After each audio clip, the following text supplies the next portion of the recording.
ask me about Rob ever again. We're done. It's finished. It's over. No. Save me the explanation. I saw you with Diana. In a way, I'm kind of relieved. I mean, I know I can move on. You know, I hate you right now. I really hate you. Some things are just too painful to talk about. I really hope you can understand that. I'm feeling so hopeless today. School started and I hate my classes and I don't even know how I feel about some of my friends anymore. I miss when me and Angela were best friends, because that's what we were going to be, best friends forever. But then my dad took that stupid job and we had to move and, well, now Angela and I text, but it's not the same. With these girls, I'm just pretending to be close to Candace, and because I feel like if I'm not going to be friends with them, they'll talk about me behind my back, or they'll just ignore me. That's what they do. They bully the people that they don't like. Like today. There's a new girl, Melissa, and she was sitting by herself. And, well, August went up to her. Just what do you think you're doing? What? You're in my seat. No one was sitting That's here. my seat. Get up. Melissa, come Come sit on. over here. Come on. Thank you. This is Suzanne.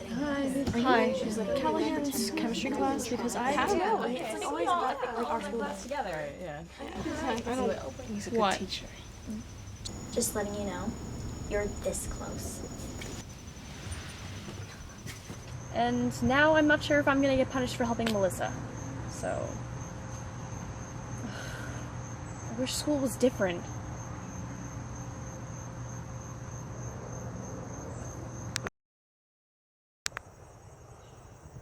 I went to a party last night at August's house. There were kids laughing and dancing and making out and stuff, and I just remember someone handing me a beer bottle, and I thought, no, I'm not gonna drink tonight. But then I did.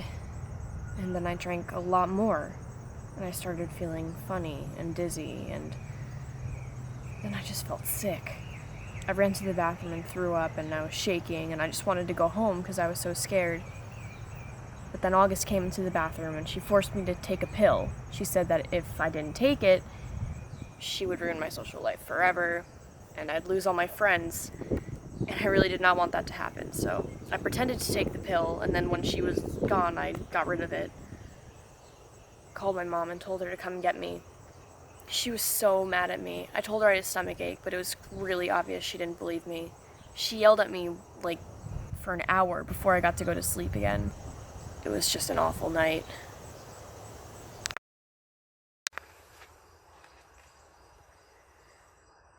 I've been feeling really down lately. My mom's been focused on my baby sister and my little brother, and my dad's been working really hard lately. And I'm just not happy with all the stuff that's been going on around me, and I have no control over it. The other day, Kay got pulled out of school because she was cutting herself. And then Carrie's brother recently died because he overdosed on some sort of opium. And there's just so much more dangerous, like, awful stuff just going on, and I can't change any of it. I don't want to start experimenting with drugs. I don't want to have to do anything with that, but I really don't want to be excluded for being a goody-goody. And there's no one I can talk to about this because my mom and dad are unavailable, and I really only have you.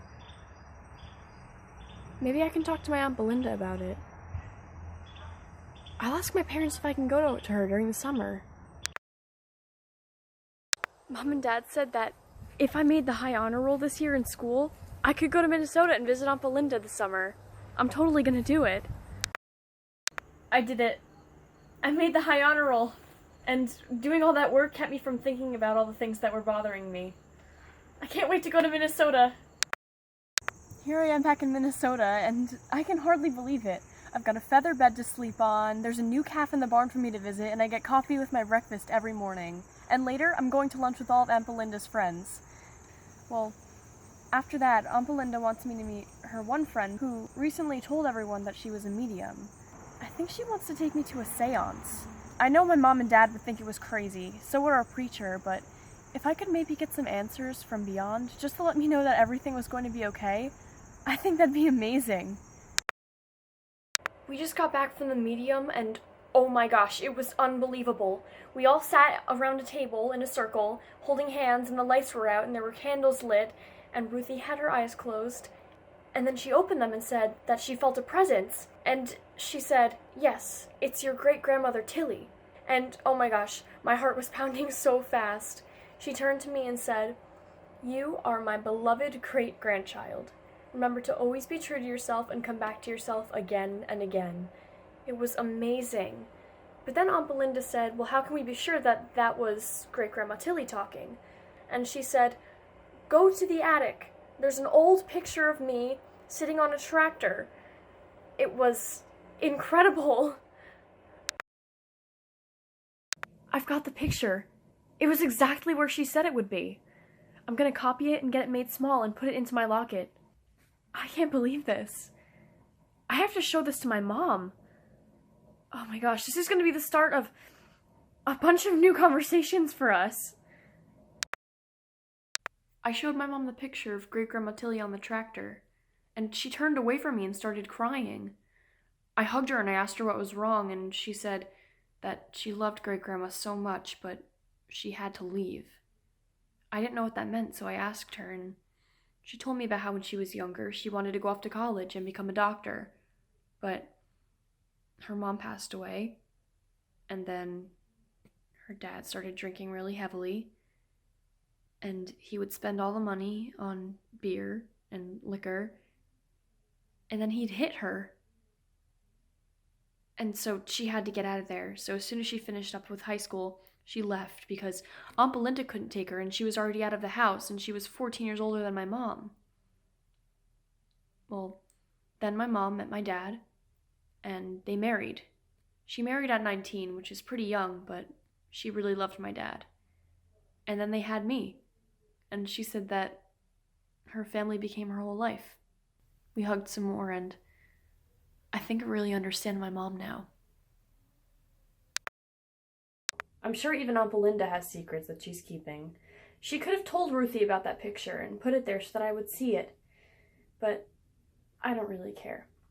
It was really just nice to get some encouragement from her. And when she comes over next summer, she's going to tell us all about our heritage. And it's all going to be great. All these people that have suffered and loved and laughed and lived. And they've passed all this courage and generosity and kindness through us into our genes. And I think the most important part of this is that my mom told me what was going on in her head and all of her thoughts, and she's not going to turn away from me anymore. School started and a bunch of amazing things have been happening. Angela just told me that she's going to be moving here to this neighborhood, so I'm going to be going to school with my best friend again. My mom started going to night school, so she's going to try to become a doctor. The other night, some poetry came to me. Beyond the veil lies the truth. Secrets lie in shadow, and wisdom comes in small doses. I swallow what I can, and I focus on my rainbow, rich and full of light.